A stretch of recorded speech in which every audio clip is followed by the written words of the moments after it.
Leading Palestinian nationalist Musa Alami wrote an essay following the 1948 war called The Lessons of Palestine. In that essay, Alami argues that the Zionist triumph of 1948 could never be accepted. He focused on why the Arabs had lost the war: lack of Arab unity, flawed preparations, old ammunitions. But he didn't mention the underlying reason for the war: the refusal to accept Jewish sovereignty in any part of the land.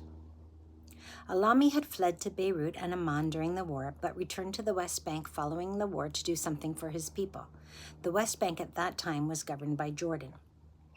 Alami decided to initiate the establishment of agricultural settlements along the Jordan River in which Arabs could rebuild their lives.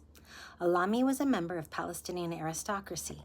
He'd lost lands in Israel during the War of 1948, but decided not to wallow in the pain of the Arab defeat.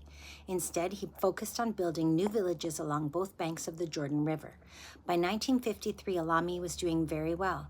His farm employed thousands of people, almost all of whom were refugees.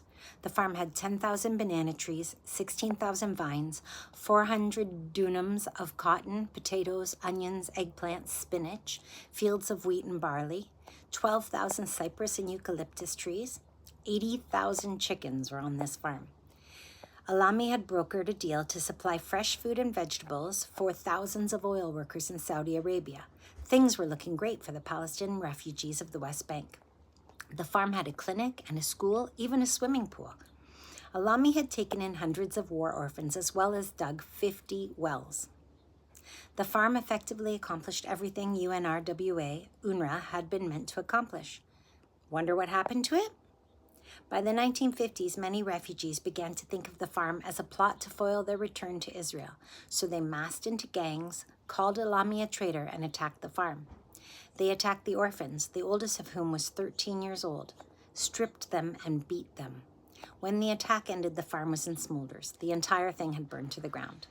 This mentality of choosing to be a perpetual refugee as a better alternative to accepting Israel began immediately following the war and continues to this day. Western nations think if we grant the Palestinian statehood, they'll have economic prosperity through our aid money and our taxes, and then there will be peace.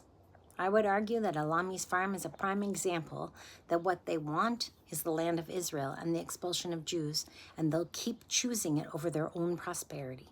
Palestinians have been offered the right of self-determination many, many times over the last 80 years, and every time they've said no.